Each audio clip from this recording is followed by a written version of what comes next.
नया साल मनाने के हर देश के अजीबोगरीब तरीके हैं और उन तरीकों को जानकर आप दंग रह जाएंगे। बाल्टी भर पानी फेंकने से लेकर 12 अंगूर खाने तक, आधी रात को एक दूसरे को किस करना हो या लहरों के बीच जाकर एंजॉय करना हो, डेनमार्क में कुर्सी कूद सेलिब्रेशन हो, इन देशों में अजीबोगरीब तरीके मनाए जाते हैं नए साल के लिए। दुनिया के कई ऐसे देश हैं जहां पर नया साल बड़े ही अनोखे अंदाज में मनाया जाता है। चेक गणराज्य में सेब काटकर पता करते हैं कि नया साल कैसा होगा।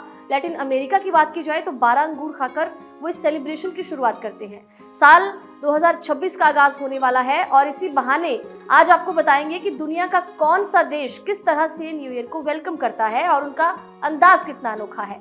नए साल का सेलिब्रेशन सिर्फ डांस, विशेस और आतिशबाजी तक सीमित नहीं है। दुनिया के कई देश ऐसे हैं जहां नए साल को बड़े ही अनोखे अंदाज में मनाया जाता है। चेक गणराज्य में सेब काटकर पता करते हैं कि नया साल कैसा होगा।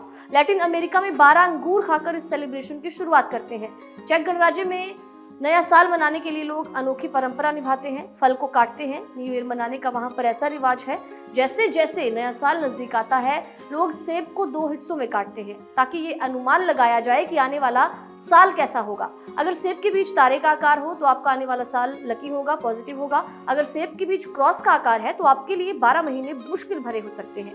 लैटिन अमेरिका की बात की जाए तो स्पेन और इंडोनेशिया में भी नया साल अनोखे अंदाज में मनाया जाता है।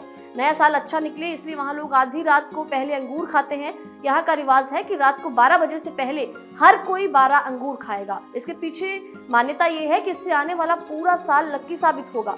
जर्मनी की बात करें तो नए साल को मनाने की परंपरा यहाँ पर कुछ हटकर है। यहाँ लोग आधी रात को एक दूसरे को किस करते हैं और न्यू ईयर को सेलिब्रेट करते हैं।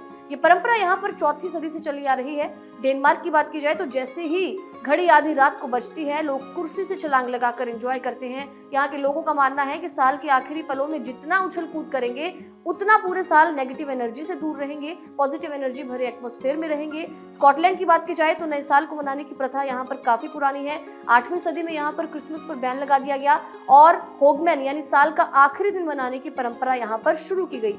अब यहाँ पर आधी रात को जब घड़ी बजती है तो लोग एक दूसरे को स्कॉटिश भाषा में लैंग में येर तुम रिक कहकर बधाई देते हैं। इसका मतलब होता है कि आपकी चिमनी से लंबे समय तक धुआं निकलता रहे, यानी आपके आने वाला साल खुशियों से, उमंगों से भरा हो। यहाँ पर इसी बात से अंदाजा लगा सकते हैं कि नए साल की दस्तूर कितनी पुरानी है। स्कॉटलैंड के सबसे फेमस कवि रॉबर्ट बर्न्स की कविता जो है ऑल लैंग साइन दुनिया भर में नए साल का साउंड ट्रैक बन गई। इस साल के अंतिम दिन लोग घड़ी में 12 बजने के बाद एक दूसरे से हाथ मिलाते हैं और इसी साउंड ट्रैक पर गाना गाकर नए साल को सेलिब्रेट करते हैं। ब्राजील की बात करें तो यहाँ पर नए साल में काउंटडाउन कुछ टाइम पहले ही जब शुरू हो जाता है तो लोग खूबसूरत समुद्र के किनारे फूल माला लेकर पहुंचते हैं, प्रसाद लेकर पहुंचते हैं। लोग लहरों के बीच जाकर एंजॉय करते हैं। समुद्र की देवी है यहाँ पर योमोजा, उसकी पूजा अर्चना करते हैं। क्यूबा की बात करें तो 31 नवंबर की रात को यहाँ पर लोग अपने घरों की सफाई करते हैं, गंदे पानी की एक बाल्टी सड़क पर फेंकते हैं। इसके पीछे मान्यता है कि पिछले साल जमा हुई बुरी किस्मत, बैड लक और उनकी नेगेटिव एनर्जी जो है वो घर से आधी रात को उसे बाहर फेंकते हैं। इससे दुख, परेशानियां खत्म होती हैं, आने वाला साल खुशियों भरा होता है, ऐसा वहां के लोगों का मानना है। लैटिन अमेरिका की बात की जाए तो लोग नए साल का स्वागत खाली सूटकेस लेकर अपने इलाके में टहलते हैं। इसके पीछे लोगों का ये मानना है कि ऐसा करने से आने वाला जो साल है और उनकी जो यात्रा है वो रोमांच भरी होगी। तो देश भर में तो नए साल का सेलिब्रेशन है ही, लेकिन दुनिया भर के जो देश हैं वहां पर कितने अजीबोगरीब तरीके से, कितने अनोखे ढंग में नए साल का जश्न मनाया जाता है, नए साल का वेलकम किया जाता है, ये हमने आपको बताया। आप नए साल को किस तरीके से सेलिब्रेट करने वाले हैं ये हमारी वीडियो के नीचे कमेंट करके जरूर बताइएगा।